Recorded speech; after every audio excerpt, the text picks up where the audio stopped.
So, Honor, at this point, do you get anxious for the season? Or are you just still worried day-to-day practice? Where are you in terms of your anxiety level? I think it's a little bit of both. With the way Coach Hodge coaches, you kind of just got to stay in the moment and focus on the next day at hand. But, of course, especially as of today, Thursday, we play Saturday. So, it brings a good anxious feeling to get back into the action. I watched the Oklahoma State-Auburn game, and it gets you, when you watch basketball, it's like, okay, yeah, I want to play. So I think, it's a little bit of both, just staying in the moment of practice and getting better with my teammates, but also understanding that this season is approaching. It's here. It's knocking on the door. How'd you get out of weights? I lifted early because it was supposed to be me first, but then I guess they flipped it. It was supposed to be Harlan, so it was a miscommunication. But I lifted early so I could get here on time. Separate from the No, I lift with them, but I just lifted early. Like as soon as practice ended, I lifted just to make sure I got here on time. We're going to talk to him afterward. What do you see from him? Ross was saying pretty skilled 7-footer. What do you see from Harlan? It's crazy. I feel like at sometimes he's too unselfish. He's a great team player and he gets us going. Like his energy is infectious. Anytime he scores, makes an assist, you would think he scored after the assist because he's just so energetic. And he brings that fire that we need night in and night out. Obviously, he's a big body. You can't replace that. So obviously he was hurt a little bit of this process in the preseason, but he's getting back into it now, and we're excited to have him back, and obviously we're gonna need him. What's it like running off a ball screen on him? he makes sure he hits somebody for sure. So if you see me get some open, we don't have a lot of plays where it's like I'm coming off of him because he gonna make sure he hits that person. And then, like I said, he gets excited as if he hit the shot after I hit the three, and that's what I love about him the most. He's the most unselfish player on our team, which in reality he should be one of the most selfish because of how big in his presence. But you would never know that. So I appreciate him.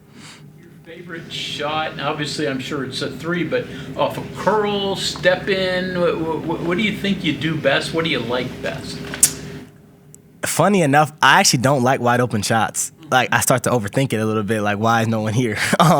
So I kind of like the ball in my left hand, stepping back to my left 3-pointer. That's my go-to. If it's late clock, I'm probably gonna try to get a move to get to my step back in my left hand, and I think it's pretty unguardable. I get my shot up fast and high, so I think that'd be my go-to shot. It's my favorite shot. So now every team's going to take away that left hand. It's hard. It's hard to do, but I hear you. What about transition? Is it you comfortable to wherever if you're open in transition? Yeah, I appreciate this coaching staff and Coach Hodge because they kind of, if I don't shoot it, it's a problem. Not if I do shoot it. He actually. I don't think he's gotten on me about a shot I've taken yet, but he's gotten on me about shots I haven't taken. So in transition, I do, obviously in my old school channel, we like to play fast and push it. So if I can see the rim, it's going up. So I think, he's put me in positions to where if we push the ball, let it go. If he always says, if I see the rim, let it go. So, he has full confidence in me to shoot those shots. Just listening to you the last time, your prior coaches scheme more to get shots, would you say, offensively in a half-court set? Was there more scheming, more play designs, or was it player-driven? How did it go about, and how was it compared to now? I think it's a little bit of both. At Chat, it was more player-led. We kind of ran a Princeton style, so we kind of ran through the center. He kind of made decisions. We cut off him, play with the other side. I think after my sophomore year, so last season, team started to double team, face guard me. So then we became more schematic where it's like, okay, how can we had a meeting actually. It was a long meeting. I remember it was after the Mercer game. We had a meeting for an hour in the hotel, and he kind of just what can we do to get you some more shots? And we kind of developed more plays and schemes, like you said, within our offense to kind of get me going. So I would say it was a little bit of both, player driven, but. And what about here? Here it's more schematic. I would say. I think we run a lot of schemes, a lot of plays to get into other actions. So he'll call a play, we run that play, and if I can't get a shot off that, it's like, okay, next action, let's go. So it's a little bit of both here too. I'll say it's more player driven. He doesn't really call a lot of plays. He might call something to start if it's a walk up, but it's kind of just play. So I appreciate that too from Coach Hodge. You mentioned you were watching the Auburn-Oklahoma State game. This early, are you watching to see what Oklahoma State might bring, or are you just watching to watch basketball? For sure. Once I saw that game was something I can watch, sometimes you got to pay for it, so especially exhibitions, but to be able to just watch it on YouTube, we actually watched it as a group. It was me, Harlan, Mo, Jackson, Belo. We all watched it, sat there, talked about it, what we saw. They're all right. They're cool. They're gonna be pretty good.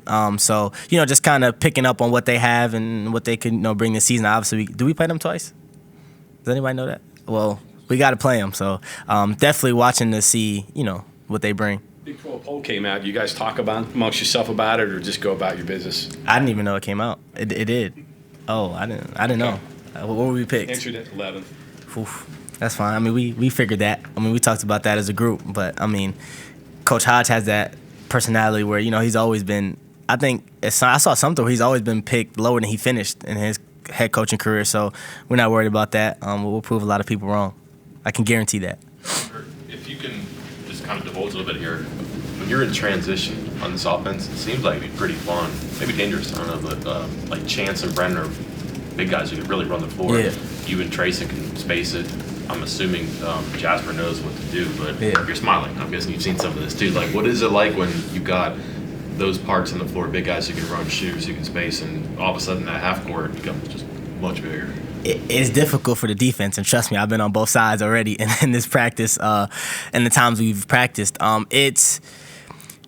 It's so tough for the defenders because we do like to space the floor. So, I mean, that's the biggest thing we say is flatten out the defense. So you have me and Trayson spreading it out, so you can't really help off us. And if you do, we're letting it go. And then you got Brendan and Chance who get downhill. We call them downhill gangsters. That's what we call them. And, when they get the ball and drive downhill, it's hard to stop them. So especially in transition, you kind of have to pick your poison. Am I going to stop, Trayson or Honor up there at the three-point line? Then I'm pitching it ahead to Belo, let him, and then Belo's unselfish sometimes, too unselfish as well. So when he drives, he makes great plays for his size. So I think we're going to be hard to kind of halt and make a quick decision on because there's so many threats. I know it's very early, but do you see that being a strength or maybe even a necessity just because of, let's just say, size concerns on rebounding? And if you can steal a rebound or a turnover before the other team gets to set up, hey, you can go run by him and try to get early offense and work from there. Something I think you probably feel good about, but is that going to be something you have to do? I wouldn't necessarily say have to, but it's definitely something that he's looking to do more. I think in recent years, Coach Hodge's teams, have been a little bit of both. Sometimes slow it down, slow the game down, control it. He likes to control the game. But this year, I think, he's kind of emphasized, he wants to play a little faster and push the ball if need be and if we see it available. So I definitely think it's not necessarily a necessity, but something that we want to work towards to do a little bit more. Ross like during practice? We see him here. He's friendly. He smiles. I'm sure in the practice there are other sides. What is he like? What's the intensity level like with him? Through the roof. I mean, the thing I do like about Coach Hodge is he'll get on you. He'll get on you. He'll make sure that you're being the best player you can be and doing it within his viewpoint and perspective. However, he's probably one of the most approachable coaches I've had besides my last coach, where it's like I can still talk to him. Like I can come up to him even after he just yelled at me for turning the ball over. I could come up to him and be like, okay, here I saw this and he'll walk you through it. He'll talk to you like a normal human being. That's what I appreciate about him. He's gonna put you in your place, but also he's gonna make sure that you understand it from his point in the most calming way he can. So I really do respect that about him. But yeah, he's intense. You don't want to mess up too much. You're gonna make sure you're in the right spot, doing the right thing to make sure he doesn't come down on you. But when he brings that intensity, it just spreads throughout the team, and I think that's what he wants to do, kind of impersonate, and lead by example. And I think he does a great job of that. You got a story about the first time he lost it?